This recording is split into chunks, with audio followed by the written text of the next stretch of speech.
She just wanna work and pay her bills.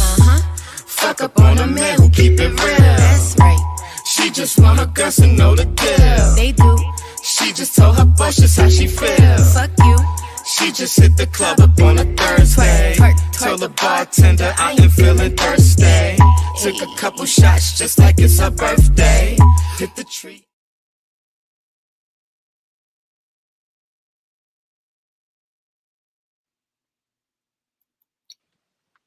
Hey, what's good, y'all? Welcome back to another amazing episode of We Don't Sip Tea, We Drink Wine. Now, I'm your girl, Miss Chalcey, and I have another dope-ass interview for you today. Today, we are welcoming homeschool mama in the building, okay? But we're not just a homeschool mama. We're a new business entrepreneur over here with Inspire Me, the Homeschool Academy, or... Why don't you do Collective? Collective.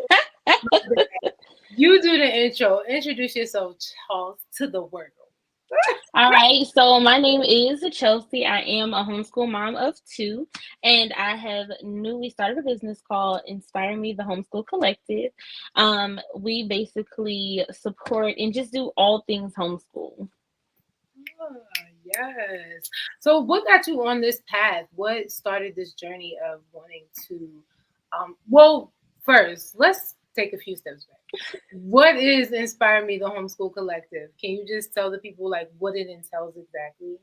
Yeah. So basically it is, like I said, it's a homeschool collective where we basically just support and aid aspiring families who are wanting to homeschool, families who are already established but are needing to kind of rework some things. We do consults, we do curriculum, planning and all that good stuff. Just whatever you're looking for, we support you. We provide co-ops where children can come together and families can come together and just network, mingle, just build community. Awesome. I love that. So then what got you on this path of wanting to do homeschooling and then also to start the business with helping the community and other families do the same thing? Got you. So funny story. I started homeschooling because I was going to enroll my daughter in pre-K, and when I was on the phone and I was just inquiring about the schools and kind of what our options were as far as where she could go, the pre-K coordinator told me, because I told her some things that I was really not interested in and things that I was interested in. And there was one thing that she said to me while we were on the phone, and she was like, the school that you want your daughter to go to, she will not be able to go to because it is first come, first serve basis. And so more than likely she's going to go to school XYZ, and I can assure you she's going to come home sticking her middle finger up. And so it was from that moment that I just decided, absolutely not, I'm not doing it. Because I think it's really, really important that we lay the foundation and we keep the foundation for as long as possible. So that is what got me on the path to homeschool. And then I don't know, it started, and it really wasn't going to be homeschooling. It was kind of a thing like, okay, let me just, lay the foundation for pre-K, and then we'll revisit kindergarten. And kindergarten came, and we just kept it up. And now she's in 2nd grade. I have my 2-year-old who's about to be 3, who I'm also in the process of homeschooling as well. And so, I don't know, it's just grown. It's working. We love it. And so even in the process of homeschooling, I have been trying to basically build community and find different co-ops and groups that we can kind of network with, build community, because, it's becoming popular, but it is still, the alternative choice. Yeah. And so it's not a lot of us that are doing this. And I noticed that in looking for a community, there were not a lot of us doing this. Yeah. And so that is what led me to creating the Homeschool Collective, really just to provide support to everybody, but more so provide support to my people. Mm-hmm. So, yeah, because I mean, I think one of the biggest drawbacks of doing homeschooling is that your kid won't have like friends, like they won't be out in the world connecting with people. Right. But I don't know, it's weird because now with our kids constantly on computers or on game systems and stuff, I mean, they're not really outside connecting either. If that little bit of time in school is all they get to connect, like, Right. there's still a disconnect somewhere. So, I mean, I don't know. How do you feel about that? And then what is your thoughts on homeschool not really having the community like you would have in a regular school setting? So, socialization is a big piece that a lot of people bring about when it comes to homeschooling. That is like the number one thing that people pull out. And I just think it's because when you're not in it, the only thing that looks to like socialization to you is going to be public school. That Yeah. public school setting, those 8 hours. But you have to think about it. When you have children in the public school system, they have a schedule that they have to follow. A lot of the time the teacher is spending time talking and redirecting students to be quiet, to listen to the instruction, and then to silently do work. So they have maybe a 30-minute recess and maybe a 30-minute lunch. So all in all, they're getting about an hour of true socialization. Whereas with homeschool, we can spend our entire day socializing. If I decide today we're learning at the park, we're learning at the park. There are lots of children that they can, interact with, socialize with. If I want to go to Barnes and Nobles, we can do that. If I want to go to the public library, we're doing that. So not only that, going to restaurants, ordering food, any and everything is socialization when you are taking the homeschool route. So that's kind of how I feel as far as that aspect. And I just feel like not all socialization is good socialization. Yeah, I agree with that. So, I think that homeschooling, like I said, allows for you to be able to kind of like instill those morals, ethics, those values, those things that you want your child to grow up on, as opposed to sending them out into public school and having to depend on, a hope that they will just only pull out the good Yeah. from what the children are going to present them, because everybody comes from so many different walks of life. Yeah, that's so true. Because I know as a kid, I had a lot of inner home influences, but also outside influences. I know it wasn't until like third grade that I got into a fight, and then because of, the kids around me, they was always tussling. Right. And a lot of drama was going on at the time. So I definitely changed a little bit in third grade and was catching attitude. But then I changed my tune because my mama beat me in school, you feel me? So you can go to jail for that now. But I was acting up real bad and she beat me, and that made me like not want to be with the cool kids anymore. So right. I started making my own group. But I don't know, do you feel like even with homeschool you can run into those type of influences as well, do you think? Yeah, absolutely. I do believe so wholeheartedly. Prime example, with my children, they have cousins who are all, two are in a charter school, and then the other two are in public school. But I still, they still play together. They still, you get what I'm saying? And so they're definitely still exposed to a certain extent to different things, but the reaction is different. Yeah. It's like, they may say something, and my daughter, she is completely oblivious to what they're talking about. Yeah. But I definitely do feel like they are still definitely going to be exposed to things, because they will run into children who do go to public schools and things of that nature. And me personally, I'm not a mom that is like, oh, they can't socialize with children. I want you to, because I do want them to be well versed. Yeah. Whereas in the homeschool community, you do have some parents that only socialize with other homeschool children. That's not my thing. But I definitely do feel like they can definitely still, have some influence, because I mean, essentially we can't rid all of it, but we can do our best. Yeah, I feel that. So let's talk about curriculum. How do you go about creating the curriculum, and what do you how do you prioritize like what's important for them to learn day to day? Yeah, absolutely. So with curriculum, I try to do so with my daughter, because she is older. She's in second grade. We are doing the foundations where, she's doing the language, she's doing the spelling, the writing, the math, the science, things like that. But then I like to tweak it a little bit and take it and do like an interest-led type type of planning where I allow her to tell me some of the things that she wants to learn, and then we'll do units based on that. Same thing with my 2-year-old. I may take something that, you know, my daughter is learning, say we're learning like something with science or whatever, and I will tweak that science, whatever unit it is, and build upon it for him and teach us, you know, he's only 2. So teach him his basic things that he needs to know, but surrounding whatever that like topic is, that unit or that theme is. As far as like what I use for curriculum, it really just depends on what works for her. I have right now I'm using a multitude of different curriculums, and kind of just pulling. She's learning a different curriculum for math. She's doing something different for spelling and writing. I kind of just take different things and make it work. It's called an eclectic approach, where I use different curriculums to just kind of tailor to what she needs, because there's just not a one size fit all when it comes to education. There's just not a one size fit all. And so I try to make sure that I'm catering to every individual need, every individual subject. And yeah, that's pretty much how I do it. Well, how do you gauge where she is, I guess, grade level? So in my state, we are required to administer a standardized test at some point during the year. It doesn't matter when you do it, but you just have to administer it at some point during the year.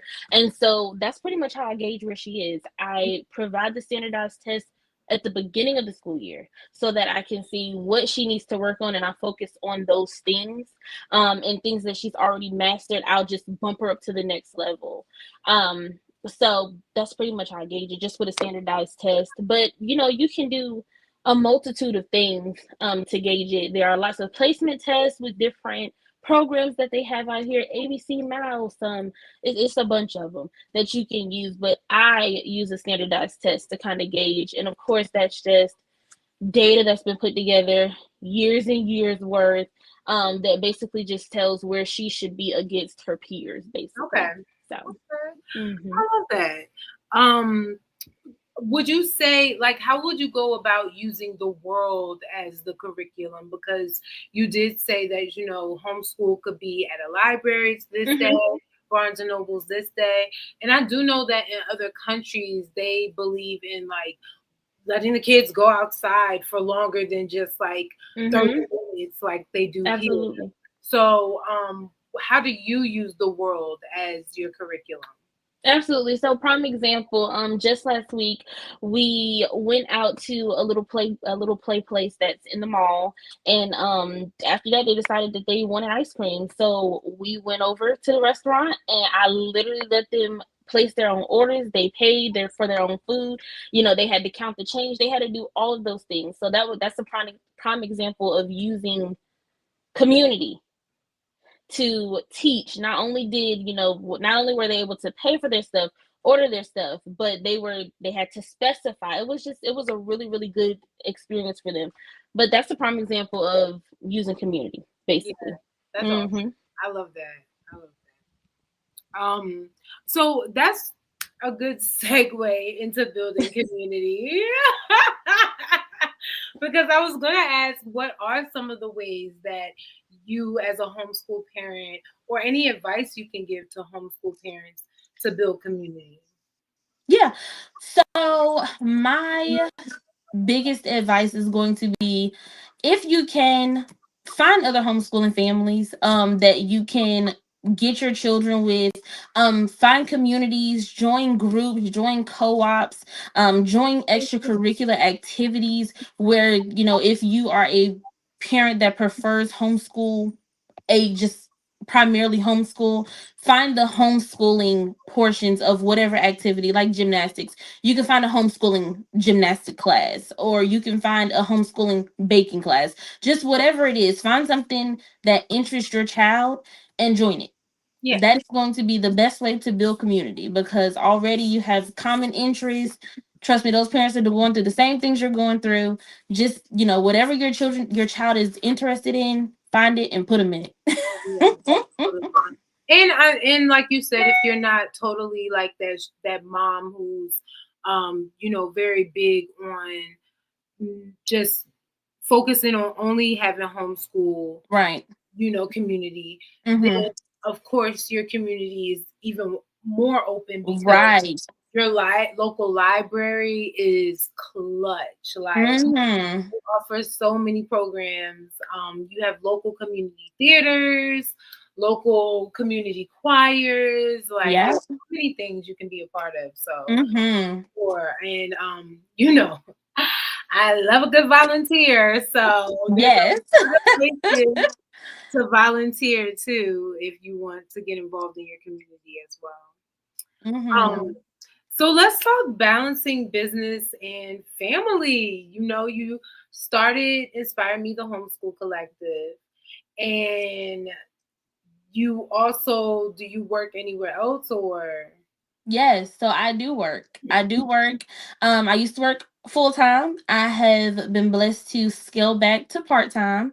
But I absolutely do work a regular 9 to 5 outside of the homeschool collective and homeschooling and all of the things. And so finding balance has definitely been a journey. I'm sure. It has been a journey because in juggling all those things, I mean, at the end of the day, something is going to be left undone. Right. But I am definitely learning to set schedules. Oh, Okay. That's a tip. schedule. Yeah. Schedules have helped for sure, and just learning how to cut it off. Like it is okay. Just To cut it wait till off. the next day. Yes, it is Yeah. all right. It's Yeah. okay if you don't reset the house tonight. It's all right. Is that something that you're still learning or you've already learned? I am still learning. Every Okay. day is a process. Yeah. I agree. Every day. Yeah, same here actually. Because one night I went to bed without doing my dishes, and I was like freaking out for a little Oh yeah, that's real big. That's big. That's big. but I did do it in the morning, but I did not like that. Right. It just don't feel right. It really It's doesn't. not. It's not. So yeah, I totally feel that. But what other tips can you give to mamas who are interested in homeschooling but still have to work another job and things of that nature? um so I don't know. My biggest tip is going to be set the schedule and be intentional. If at 1 o'clock it is time to transition. Another thing is when it comes to the homeschooling portion, do not beat yourself up if you feel like you are not doing enough. The fact that you feel like you're not doing enough means that you're doing enough. Homeschooling is not something that is 8 hours a day. It literally contingent upon the age 30 minutes, 45 minutes. It really just depends on the age of your child. But it's not an 8 hour thing. So if you get through with homeschooling in an hour and 15 minutes, so be it. It's done. Move on to the next part of your day. Just really knowing your child, knowing what their strengths are, what they need, and just trying to find time to borrow time, if that makes sense. Mhm. Yes, just finding time to borrow time to plug in whatever, wherever you need it. But yeah, and just being as consistent as possible. Being as consistent as possible. Because once you get into a routine, the babies get into a routine, and then everything flows smooth. Just trying to be as consistent as possible. And how do you maintain consistency? Because I know that's a hard thing to do. So I do blocks. So what works for me the most is just doing schedule blocks.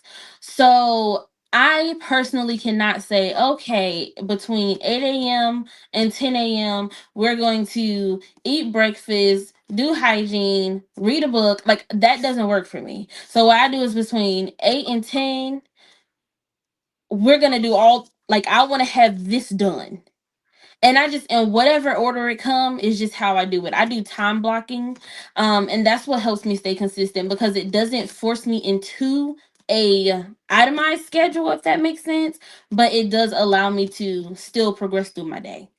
So, So like, are you still writing down the things, and then you're like, okay, well, this is the time frame I can do these things because I have something else to do after 10.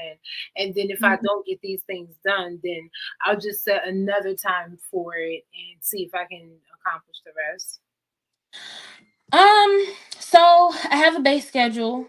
And then I also have time set aside for myself. So, like I said, I still work. And so I write my things to do list. And while I'm working, I'm taking care of my things to do list. So and then that gives the rest of the day for me to be able to be like, okay, this is going to go towards the kids. Okay, now we got to prep dinner. Now we got to. So, yeah. Okay, that's good. Me too. I mean, well, sort of, kind of.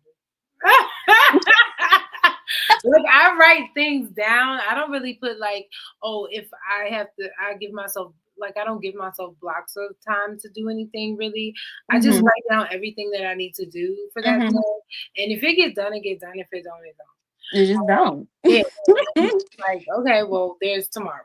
So Right. that's just really where I'm at with everything. Because I don't like putting a lot of pressure on myself as far as like a time constraint. I don't like. Mhm. Mhm. I'm already like holding myself to time constraints with my podcast. You know what I'm saying? But Right. do more time constraints in my life and then working like it's just too much. It is a lot. Yeah, I don't like it. But okay, that's what's up. I love that. So okay. You're not only running your own business and working, but you're just a full-time parent as well. Mhm. So what do you think is like the best advice for parents when it comes to balancing work and family? Oh, um, my best advice is going to be taking time for yourself, because I am learning that when you do not taking time for yourself provides you the capacity to be able to do the things. I It love gives the you the growth. I love Yes, it gives you the mental capacity to be able to show up for work and be the employee, show up for your business and be the CEO, and then show up for your family and be mom, wife, mom, dad, whoever you are, whatever your role is in the family. So it. just taking time for yourself. That's really good advice. Because even if without a family for real, like taking time for yourself is so important. Because that's even like my motto for self. I like to get a massage once a month.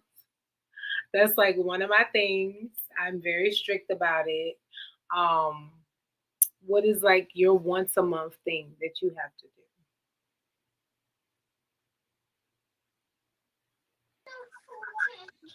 Oh, sorry.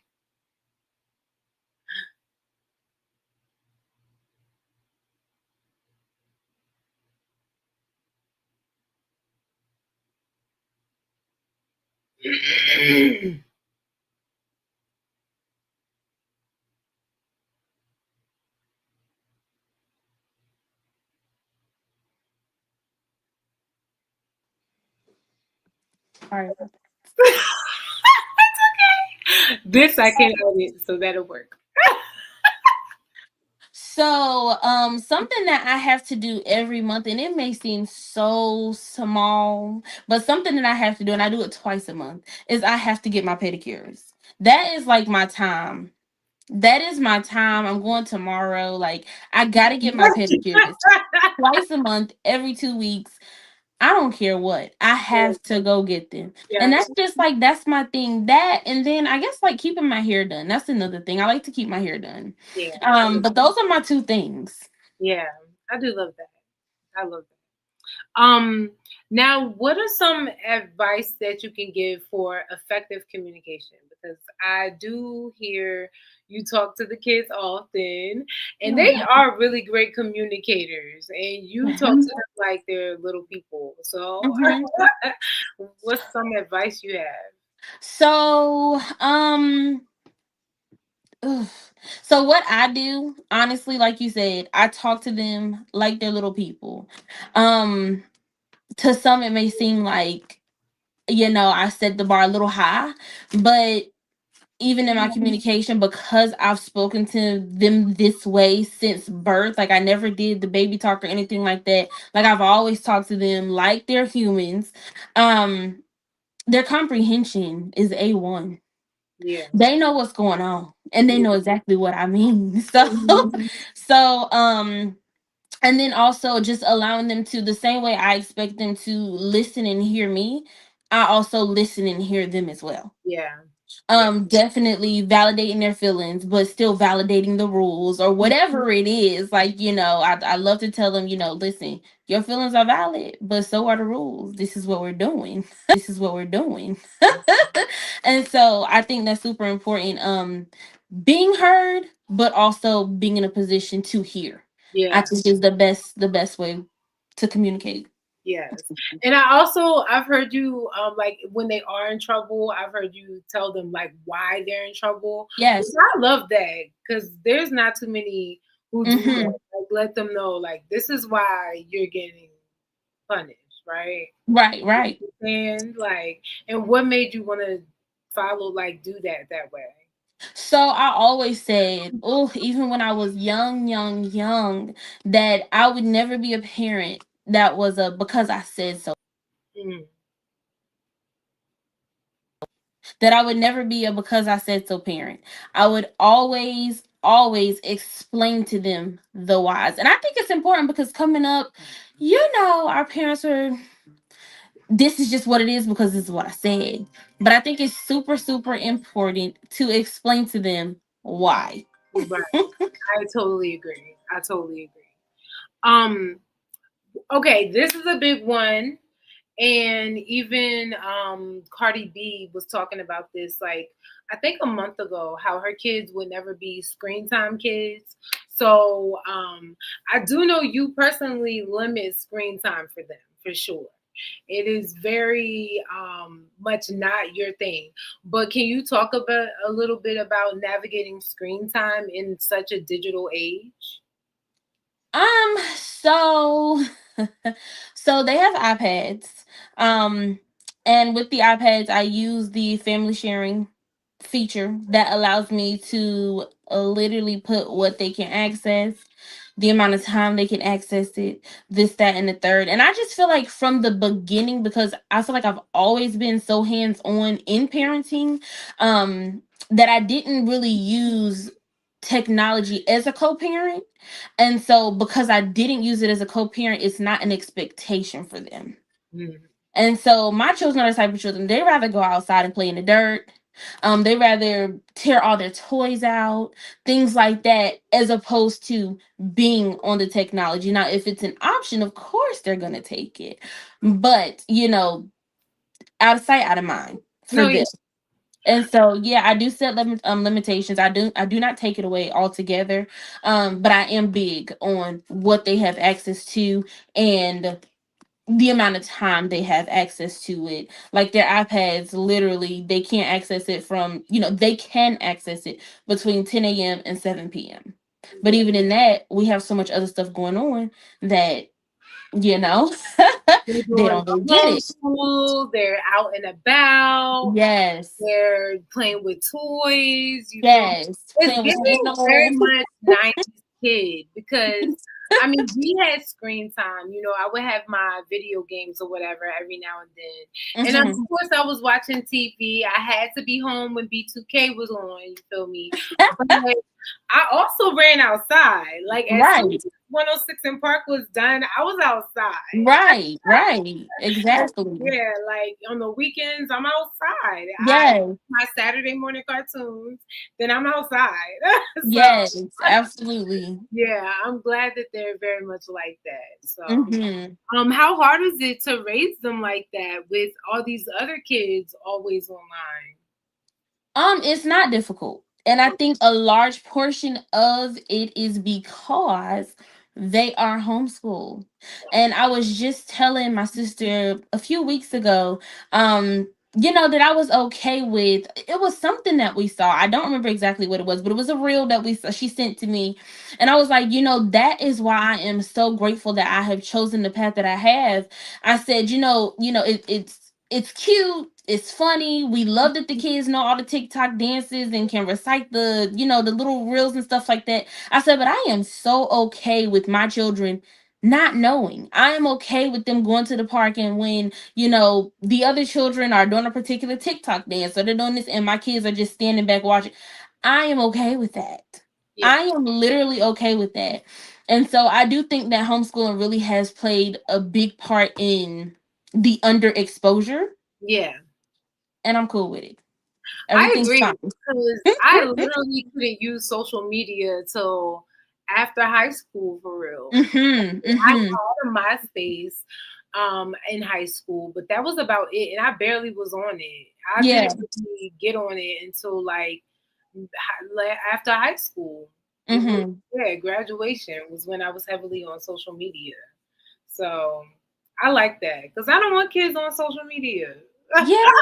No, I just, I see the children who have like their own accounts, and I'm just Yeah, like, this is a bit much. I don't like it. I don't like it at all. I don't like it either. It's a I no like for sharing me. their space. Yeah, like I really No. wasn't 18. I was like pretty much almost 18 using Yeah, I agree because the influence is like, oh, I mean, just with us, if we watch social media and see a particular thing, look at how we're influenced, or, even our mental state. It's like, dang, I should be doing more, or yeah, dang, she's doing this, and all these people traveling, and it can imagine what it does to a child.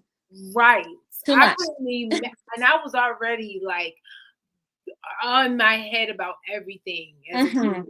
So I honestly couldn't imagine the influence of social media on top of that. Yeah, yeah, no. That was insane. So I'm glad we grew up during the right time. Hmm. But I love that you're definitely keeping that away from them. The last thing I really wanted to ask you about was promoting mental health. How do you go about promoting healthy mental health for them, Hmm. especially in a time where there's so much going on right now? Right. They Hmm. they're still pretty young, Hmm. so they're not really exposed to too much. As younger kids, you're pretty much in the world of everything still like dragons exist to you. Right, exactly. Purple Rainbows velvet. and lilies. Exactly. Yeah. So So, how do you keep up there? yeah, so more so this year I have become a lot more intentional with my daughter. She's 6, she's about to be 7, and things, life is life, and things, she's starting to see things, she's starting to understand more. She's starting to have a lot more questions. And so something I've incorporated into her daily life is something called a morning check-in. Basically where we are literally keeping a journal of where she, talks about how she feels. She draws a picture of her emotion. She talks about, she writes why she feels that way, things she's looking forward to, things she needs help with, areas that, could improve, things she would like to see happen differently. And we literally talk about whatever she writes on that paper, because I think it's super, super important, like I said, for her to be heard and for her feelings to be expressed, just as much as I want to be heard and expressed. Yeah. And we have a dialogue about her feelings, and we have a dialogue about the whys of her feelings and things like that. And so I think that's super important, really just checking in with your children and being intentional about it. You have got to be intentional, Yeah. because very quickly life can just get in the way, and we don't stop and say, have I checked in and just really got an opportunity to talk to them and see how they feel. I'm just super, super, super, super intentional with that. Not only that, if it's a moment where I'm anxious or something, like, because I've talked to her about it so much, not dumping on her, but explaining to her why I feel a particular way, she now can say, Mommy, are you anxious? Okay, Mommy, let's do this. And so, just making her aware and just teaching her coping skills and things of that nature. No, I love that. It's Hmm. definitely making you aware of the just like not only your emotions but the people around you emotions and Hmm. meeting them where they are as well at such a young age. And I definitely love that. Yeah, yeah. Yeah, that's awesome. Oh my gosh, this was such a great conversation and a great time. Love the way you're doing things. So, what advice or what is some lasting advice that you would love to give all the homeschool parents out there? And then let them know like where they can find you, how they can connect with you, if they want to collab, things of that nature, or inquire about your services. Yeah, absolutely. So some of my advice that I want to give to all homeschooling parents, old, new, aspiring, 15 years in, does not matter. Keep going. That is the only advice I have, is just to keep going. No matter what it looks like, keep going. Today might feel like you are defeated, but I promise in a week, you're going to be like, oh my gosh, the many times that I repeated that, they actually retained it. So just keep going. Do not doubt yourself. You do not have to know it all. As long as you know a lot of a little bit, I know that's you can right. do it all. So just keep going. And you guys can find me at inspiremethsc.com. You can email me from there. Any questions you have, if you want consultations, curriculum planning, co-ops, whatever you need, you can find me there. And you can also find me on TikTok. All right, awesome. Thank you so much, Miss Chalcey, for joining us here at We Don't Sip Tea, We Drink Wine. I'm your girl, Miss JLH, and make sure y'all come back here for another amazing episode. I will have another guest, another great conversation, and that's all. All right, y'all. Thanks so much for tuning in. Peace.